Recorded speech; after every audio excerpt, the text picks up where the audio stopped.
Boyei malamu na tindika télévision bandeko batali boza kotala biso à travers le monde. Awa boyebi bitolobelaka mingi makambo etali actualité politique, mais awa tokolobela pe makambo etali lo sambo parce que la politique ni balobaka pe na science politique c'est une toto global, donc y compris makambo pe ya nzambe ezaka kana kati tokosola makambo etali 3 jours ya jeûne et prière oyo ndeko se clôturer lelo. Eza pona nini, impact nango ezali nini, totolinga nzambe asala nini.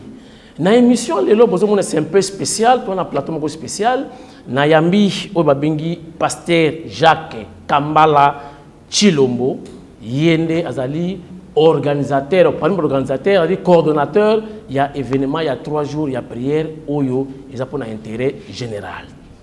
Nakobanda kopesa yembote po tokota na kati ya masolo ndenge ezalaka question réponse mituna ya ngai ba biyano ezali aye papa pasteur Jacques mbote na yo mbote papa. Merci na ndenge opesi biso ngonga ya koleka na tindika télévision parce que vous allez vraiment trop chargé, mais opesi biso opportunité oyo oleka na tindika. Merci beaucoup. Tobandi malamoko 3 jours il y a jeûne et prière makanisi ezali ya nani? Makanisi ezali ya Nzambe, suggestion kuuta na basali na Nzambe kuna na vision globale ya mokonza mboka ya koyeba kosala kelomoko na Nzambe e sunga biso nini akapa mboka. Alors biso basali na Nzambe pene na mokonza mboka basali na Nzambe établi dans la nation et sengeli tant mokonza pesi makanisi na ye nobokilukelo na Nzambe na bolukelo na Nzambe moko na ba stratégie ya kokende kusukisa mbula oyo esuka malamu tomonaki mikolo misato ya jeûne et prière esalema pour l'intérêt national nsima na yango koyeba koorganiser journée nationale d'action de grâce oyo esalemaki année passée na 23 juin ekosalema boye mbala oyo selon calendrier mon chef de l'État ponaki le 31 décembre. Donc jeune wana ntina na yango kobondela mpo na question nyonso etali mboka kobanda na politike ti na Congo ya suko ezosala ndunda elonama tozobondela mpo na mboka na biso eponami na Nzambe nautaki koloba na baye politike mike na réunion na tokutana nayo awa esengeli boyeba kosala une bonne lecture ya saison ya temps nini tokomi bimisi mboka na dynamique ya banation nyonso obandi kotala lobi namoni Nzambe azomema biso na ayo so tozwi ndakisa moke Congo na ba difficulté nyonso toza na yango ya ba infrastructure sanitaire na difficulté nyonso toza na yango ya urbanisme maladie au coronavirus il fallait beta biso koleka bamboka oyo baza na ba infrastructure sanitaire koleka biso ngaka basite bandako eza séparé les unes des autres baterrasse ezali. Donc tout ce qui est urbanisme, moko oyo ezo permettre côté sanitaire ezala bien, toza na mwa mobulu. Mais soki elandaki kaka ba règle wana, na l'instant likambo etali malade ya Covid, tunga tozala na situation moko très catastrophique. Mais ngolu na Nzambe, esali biso toza épargné na ndenge toza épargné. C'est vrai, bakufi baza, mais tango tali yango na bamboka mosusu. Oui, et l'on est au salaire particulier.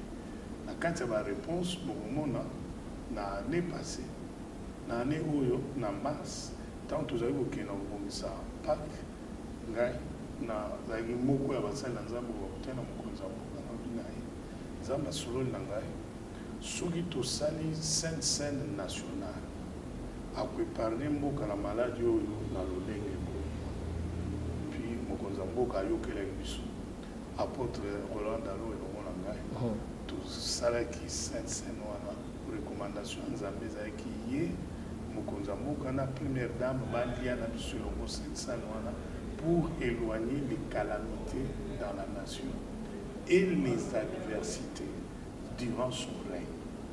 Azwa bokonzi likolo na biloko mibale wana. Alors, komona ndenge mboka ezokende nakanisi na ngolo na Nzambe biloko mibale oyo Mokonzamboka azokoka kogere yango. Yango ezotinda biso surtout likake soki toza na raison ya kosala action de grâce wana eza une des raisons. Soki ezalaki Nzambe te nde Covid esali biso ravage koleka oyo. Soki ezalaki Nzambe te même politiquement toza tozala na accalmie oyo toza nango lelo te. Mokonzamboka azwi bwanya ya likolo outa epai na Nzambe mpona koyeba ndenge nini ya kogere même la crise politique. Alors il faut tout ça là une bonne lecture ya makambo. Voilà, Tina, tu organises 3 jours de jeûne et prière. Priez pour tous les domaines de la vie d'un Congolais. Priez pour que mitema ya acteurs politiques et si mama na Nzambe bafungana misu bayebake on doit absolument travailler pour l'intérêt du peuple d'abord. Pasteur, merci. Je crois que déjà parle na motuna ya liboso mais na bosana ki motuna liboso na sauté moi moke nangaki na yeba kombo na yo na moni pasteur Jacques Chilombo. Est-ce que za kaka kombo etutani to pe oza na kati ya famille ya Mfumwa Ditunga? Na famille nazali penza moko abandi.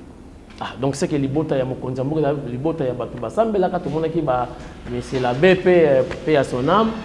Donc bino vous allez famille vraiment ya basali na Nzambe. Nzambe asala biso ngolu na liboto yo batu balinga na Nzambe bazali et koponama ya basali za je crois que na lignée na biso ya bana o bakitani na mulumba pe na ba inoso bazana sima lignée ya Chilombo nazali le pasteur na côté wa mulumba tozaki na monseigneur atika biso mais sur le plan évangélique na lignée na biso naza pasteur à biso donc tobandi kosala Nzambe lelo te kolo na mawa na ye abengaki ngai na nzela ya mama oyo aboti ngai kombo na ezalaki Angèle Chibola azali moko ya pasi ya ebandeli ya réveil na Congo na nsima na ye tomoni bamama Tumba bamama Olangi bamama Germaine Sakombi mouvement ya bafemme elo esima donc tobandi kosalela Nzambe toza moke mingi nazalaki na apôtre Dalo kala te na émission moko to se souvenir déjà na 87 toza na victoire na Matonge Nzambe kosala nanga na bisie tala destiné na yo ndenge kozala koma ti obandi lingomba moko ekobanda na PH ntango makambo oyo esalema okoluka ngai na kozala wana te na kozala mboka mopaya nazala mboka moko balobaka français anglais nayebisi ye ke destiné na yo na ya ngai ekotambola elongo kino Nzambe akotya biso pembeni ya mwana na Nzambe moko akokamba mboka oyo mpe tokozwe role moko très important mpona koinfluence mboka mibongisa toza na 87. Alors lelo eza mpona biso hasard te tozala eska toza wana tozosala. Merci Pasteur nalingaki natuna yo motuna oyo tangu opesi mbela po todifizaki yango nga naki na nzela ya nsima ya Bibi Shimwika azopesanga ba information annonce yaki mpona prière mpona mboka tokabuli mpe na bato mais ndiyo moko oza na kati ya Kinshasa omoni ndenge nini eske 3 jours wana ya jeûne et prière est-ce que bato batosi?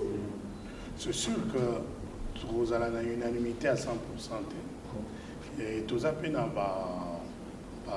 outil ebele te oyo ekopermettre biso tosala statistique moko très viable de par toute la nation. Il faut être franc, mais kolana na ba réaction toujours, ils ont na ba réseaux sociaux, ils ont na ba coup de fil, banda jeune bandi lobby en tout cas na province pe na Kinshasa batu ebele basambeli batu ebele balandi biso ondela chaque soir na plateau il y a RTNCP na ba chaîne susu bandimaki ko yamba biso donc batu balandi ebele mingi na diaspora pe basambeli wana ona yoki OK ona moni na lelo ngai na kambaki Pierre la lobby mais lelo na 1h du matin téléphone na ngai na ko sous besoin ni message na WhatsApp ni message na Messenger aucun message pour côté parce que moi le full na ma message voilà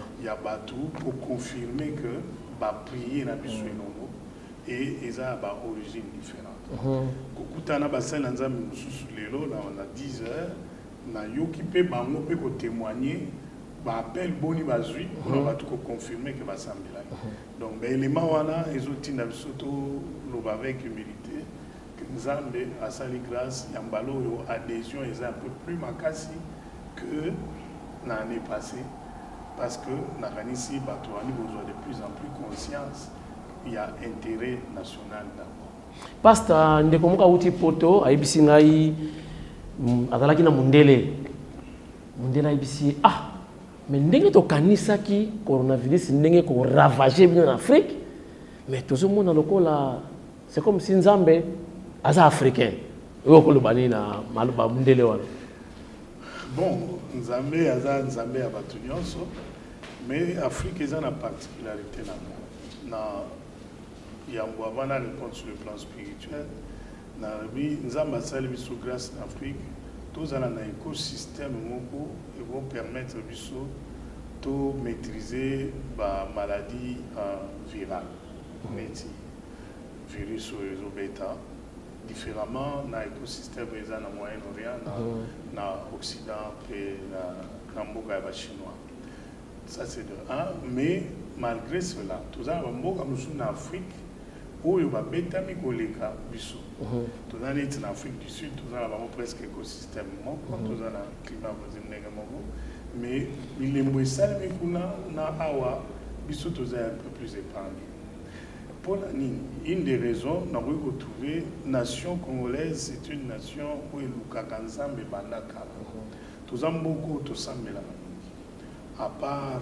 bayo bauti babengi peuple nilotique ou mingi balaki kouta na nord na fleuve Nil na bakangemi pena la croyance mingi te lokola ba bantu mais bantu en général abonde la alors bakisa sikoyo Congo est la première nation et un réveil spirituel évangélique à partir ya Congo nde évangile ekoti na ba nation africaine mususu et ba Nigeria ou le pays ya Commonwealth neti Nigeria Ghana à cause ya mentalité anglo-saxonne est différente dans le soba francophone ba récupérer réveil wana ba vendre ici ba infrastructure un peu plus que ya bisoba francophone donc mais particularité à Congo c'est que Nzambe abimisa bassin Nzambe ya minene ya oyo influencer monde à partir à Congo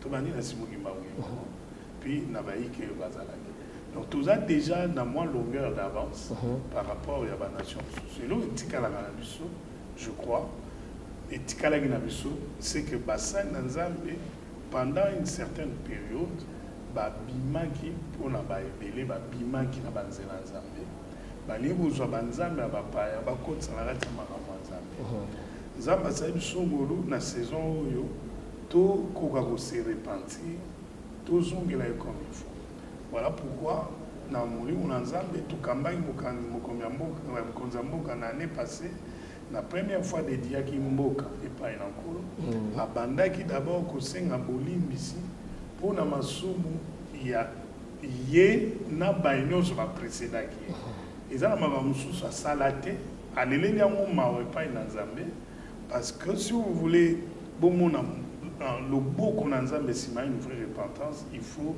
s'approprier les torts du plus grand nombre tolati masumu ya bato nyonso to nzambe limbisa biso même mpona oyo baprécédaki biso c'est très fort hein limbisa même makila ototangisi te mais tout le pour que Moutoumorote, il n'a pas eu cette opportunité de s'amender. Nous avons appelé grâce de recommencer à zéro. C'est cette grâce-là qui fait que, même pendant le combat Covid, Dieu nous est favorable. Il faut saisir. Dans le plateau, là, moi, casquette politique, dans mes règles politique, il y a famille politique. Vous deviez comprendre la portée spirituelle et la prière qui a une implication sur toutes les disciplines de la nation. Bon, dirigeant qui a c'est comme si Dieu, par le chef de l'État, venait de vous donner un chèque en blanc, un CV vierge. Écrivez maintenant une nouvelle histoire. Ce pour l'église étape et vous avez plus compliqué. Beaucoup d'akati na bola makongo, vous allez exclure na bola makongo. Donc ça, je parle comme un homme de Dieu. Saison où nous tous allons, et ça saison il y a grâce pour que tous les fils se répandent ensemble, qu'on rebâtisse la nation. Mais où va voter pas ok na makanisike na manzela mulili pe manzela mususu ba combattre pouvoir ba kokate. Ah bon? Parce que les racines des ensemble. Bakobunza nzambe to kobunza nzambe te. Racine aux nzambe. Ils n'ont même pas le président Félix Bozomona. Ils ont les kamwa nzambe. Donc esengeli na mindele ou bato mulili ya mindele basara to bengi ici mystique. Ba yebi que tango yo Congo ezasu ezana aura mususu. On ba benga aura mususu. Biso bato za maloba nzambe to yebi que c'était prévu. Pendant 5 ans de grâce, avec le président Félix Antoine, c'est une raison avec conviction. Bon, nous sommes au côté de la carte à l'écanissi. Il a pas massou à nous, vous avez parlé. Mais vous avez bimalik bana l'écanissi. Na macanissi kata bazana mindu qui ata bazana boy. Ba récupérer pouvoir ba obem samboga, ba okuta na mukua ya nzambe et si maté. Alors, si Dieu nous épargne de toutes ces maladies, c'est pas parce qu'on est meilleur, c'est parce que c'est une saison de grâce. Voilà. Pasta, il y a culture, il y a action de grâce, il y a des bossos, il y a qui dans stade de martyrs, il y a qui pewana. Il y a mis balé au deuxième édition, na ba message à des bossos, il y a plutôt bien ba publicité, il y a qui dans les bandes, il y a parlé du peuple. Du coup, nous avons échangé et commis à Batumouké, je crois, cité des loyas, on peut savoir précision. Pour la première question, on répond à des questions. Deuxième question, c'est que plus chrétien que politique. Toujours comprendre que l'émission qu'on a non passe je veux Yesu nzambe oh politicien ndenge nini Yesu mikolo nyonso ni les autres kakona. C'est ça, on a comme si nous avons pas un d'abord, il y a le bosso, Mokonzamuka Azokamba. Diriger, c'est aussi prévenir. Tant que la deuxième vague, il y a maladie, il va nous avoir même si tu prévoyais qu'il programme que tu as parlé du peuple, à Sangisi, il y a une discipline. Tout le monde est malade, il faut éliminer la réunion de masse éveillée. Donc c'est fort de ça que de changer format et la journée d'action de grâce nationale. Comme ils disent la canaille, pour nous tous à mon canal, aussi longtemps qu'on a beaucoup. Nous la une fois là. On va toujours rendre grâce. C'est problème, c'est pas trop est-ce que ça monte comme ça le matin mais à toi aussi à mon pays. Donc il faut essayer. Il faut essayer le 31. Mais la forme est OK pour tout ça bah mesure nous arrière basili na ibeko mboka. O ba kozala sur place. Na bino ba kozala ndako et loko mo bezo sangisa biso eza intérêt ya Congo. Place où kozala ba TV au fumwama relais au pesa mana ba chaîne pe na internet sangisa libota na yo bondela na biso longo snel pe esa ko pesa bato courant snel pe asa ki mitindo ke abunda likambwana esa imamala. OK. Donc deuxième question, ancien égale ignorant de la spiritualité, loin de l'église, menteur, voleur, Non. Je crois qu'à part le fait qu'Aza, Moutazo Kamamboka, il a sa foi. C'est un enfant de Dieu qui croit en Dieu. Même après le mandat, il restera un enfant de Dieu. Et étant enfant de Dieu, Akoyo que la sonité a exprimé Kundimanae au vu au-dessus de tout le monde. Total Bamboka, où ils ont entouré Bisso, où Bakonza Mboka, Baza, musulman. Bayo que la sonité. Ce qui est à jour à Ramadan, bon, na Ewana, Azokila, na battu sur la mosquée, à Betina et Nassé, à Télé. Ce qui communique comme il y a un francophone. Francophone, il y a un Sonia Gondimanae. Président Trump, a eu que Sonia Gondimanae. Avant d'aller bosser la caméra, 5 massins dans un bois, de la langue, tout le monde, il bien tenant a besoin de conseil. Bisous francophone, photo, le esprit, français. Ce sont les premières nations à rejeter Dieu. Et les lots, ils ont regretté, Neni Babimisaki, Nzambe, Nakati éducation, Nzambe, Nakati politique, au nom de la laïcité. Donc la laïcité n'est pas synonyme de reniement de ta foi parce que tu es un homme d'État. Un homme d'État a sa foi, a sa croyance, mais quand il s'agit de gérer les choses de Dieu, il n'impose pas sa foi à toute la nation. Mais quand il s'agit de rendre culte, il a le droit de rendre culte. Et si Kanini Aligny, chef de l'État, a béni ici la confession religieuse de l'Union Sokoya, tout comme ça, ça me prend en boca.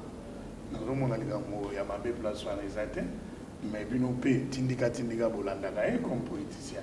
Vous voyez que Kosambe, les péquissiers étaient gaz à la fin diplomate, Kosambe, les péquissiers étaient gaz à la bon gestionnaire.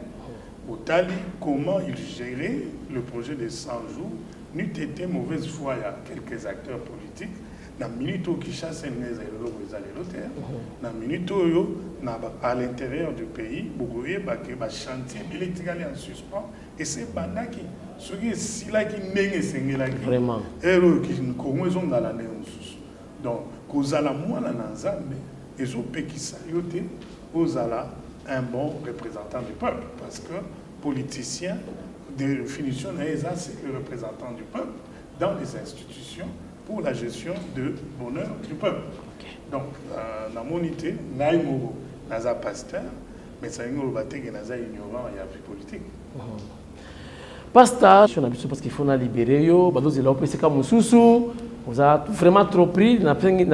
Merci pour la disponibilité. Vous pouvez Lilobaya Souka Ezali Boye. Oye bisa bato à travers le monde. Ba Congolais na ba étranger. Oye ba yoka lingala. Oye bisa bango nini ekoya lobby, c'est-à-dire année oyo tozo banda 2021 na fumwa di tunga na biso na bino bato boza pembeni na ye boza ko représenter Jésus-Christ, pembeni ya mokonzi. Il y a que toujours ça là un grand pas. Il y a saison, il y a restauration, il y a développement, il y a Mboka. Mboka ils ont déjà la carte mais il y a un cœur repentant. Ma commune en Zambie, on ne met pas un vin nouveau dans de vieilles outres. Surtout Liki, Mboka, et quand on a une nouvelle saison, ils ont aussi rejeté les vieilles mentalités. Où il s'agit que pendant autant d'années, on n'avait que un rendez-vous raté. Tant que Kassavou a eu pouvoir, à ça les discours, il y a eu un grand espoir.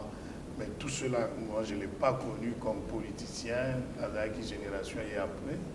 Mais une histoire, c'était un rendez-vous raté. Mobutu a retroussé manches, à promettre Makambu, c'était un rendez-vous raté. Et d'ailleurs, le Batuasai Game National, il y a à l'époque, on a encore considéré comme un prophète, très kitoko. Mais un rendez-vous raté encore pour notre génération. Tout l'unité Nambaloyo, Ezala Soussou, qu'on espoir moko et sini nanzela. Voilà pourquoi toujours associé Nzambe na makamnyo so itali ko kamba mboka parce que yé à cause raté. Vous savez, na utay go bonde la karaté comme Soussou na lobi, Siméon a simbié sur lobi. Maintenant mes yeux ont vu ce qui était l'espérance de plusieurs siècles. Tout le monde y a. nazobondela makasi na 2021 ezali bandeli ya makambo yo koloba nzambe oyo toza kolikia tobandi komona yango toveya tokila tokenda baplace ebele mpo kimia ezala na mboka tovivre kimia tomona keno gratuité ya enseignement ekomi effectivité salaire ekomi ofutama normalement tomoni mpe ke moto akoyoka su soni te atambola na passeport congolais na baaéroport nyonso amonaka eza une fierté ya kozala congolais. Donc nasengi na biso na ndenge tozobondela na butu ya le 31 lobi mpona koleka na 2021 tobondela elongo na mokonzi ya mboka mpe na basali na nzambe bakozala wana mpo tobonza mboka na 2021 na maboko na nzambe bilembo na ye ekokisama bizalela bacongolais échanger tribalisme ekufa un esprit ya intégration communautaire le terrain collectif nde est dominé tout le monde a bilanga na biso ekomi kobota mbuma toza pe capable oteka ngo à part na bamboka mosusu baza pembeni toza so na besoin tobendaka kaka mbisi na Namibie te mibale eza na mbisi ebele tomona baindustrie pêche ya pêche mpe ekola tosala mpe mbisi na biso toteka mpe na mboka bapaya tala esika nini tozosenga nzambe amema mboka na biso lata likambo lokwa likambo na yo kota mpenza na kati ya bitumba oyo esengeli tolonga elongo na yesu. Merci Pasteur et c'est télévision ya koyamba Pasteur lokola Pasteur précision ya heure. OK. Donc lobby antenne ebobanda na 22h mais milulu yango bandi déjà à partir ya 20h30 ben bazali invité bapusani déjà bayembi bapusani to bandi kokomisa nzambe na ndako pe ko créer déjà atmosphère wana 22h juste des antennes ezui na ba chaîne nyonso to bandi programme officiel sima na biso ko succès vers 1h du matin to kotikala na louange makasi soki antenne ekatani elingo bate ke bana na nzambe bokati ko komisa kolo to ko continuer kino to sentir l'esprit na biso na yemo ko fachi sur place akozala yemo ko akomisa nzambe pe bokomona rôle nini akojouer lokola mwana nzambe. Amen. Voilà donc aussi ici émission lelo na yamba ki bongo pasteur Jacques Kambala Chilombo. Donc il y a Zali bongo coordonnateur adjoint le magamétari chargé à changement de mentalité. Nenga lobi awa 2021 faut changer mentalité. Donc yemoko azana kata musala wana ko changer mentalité ya ba congolais za pasi makasi oboka ki ndeko kabila bina sali nyonso na transformer ba congolais na kokite. Pasteur Chilombo azawana lobi ye azawana pour un changement de mentalité. Et puis il y a des membres na kati ya équipe ou ya coordination on va préparer événement où il y a 3 jours de prière na tout bango veille de prière où ils ont ya penza ya kafuka le 31 tina tongo yemoko mfumo di tonga na pointe. Merci tokutani na bino très prochainement na numéro ya sika ya Tindika télévision na kusenga pasteur merci parce que azwa moko akotsa na musala ipana ye ya yebite mina koyebisa ye Loder Lumingu mwana classe nanga ya école primaire. Donc camarade nanga azali chauffeur ya pasta donc na sengi merci po aza pembeni na ba bénédiction ebele. Voilà, to profiter de l'occasion yo pona ko souhaiter ba joyeuse fête ba festivité à Noël na ya bonne année na ba famille na bino nyonso botala Tindika bino tout en général et puis en particulier na Jaco Mudingai Vitesse taka bozwi libanga na émission oyo na yambi ndeko frère biologique ya mfumo ditunga na pesi ba enfin na souhaiter ba joyeuse fête na Dengi Mayar Montana Dengi Mayar Nkaka Dengi na pesi ba bonne na ngape ba fête belé pa ya JP Ibandulula collègue nanga na ministère ya Saoudi na bosanité Oda Malula ba on bazaki na caméra bazaki na montage makamutu et puis ba bonne année ebelé na maman na biso maman présidente ya MDDC Mpinda Christine motema ya papa Joseph Mpinda na ko bossa na te pour ko sukisa émission oyo na bengaka na elongi ya Fachi Bibish Mwika Bibish omoni Fachi omoni Bibish bilongi ekokana. C'est grâce à elle nde émission yopé et salami pona epsa kabino bibi Chimwika, c'est la famille biologique ya Mfungwa Ditunga. Tokutani très prochainement na tindika oiza koya. Merci beaucoup.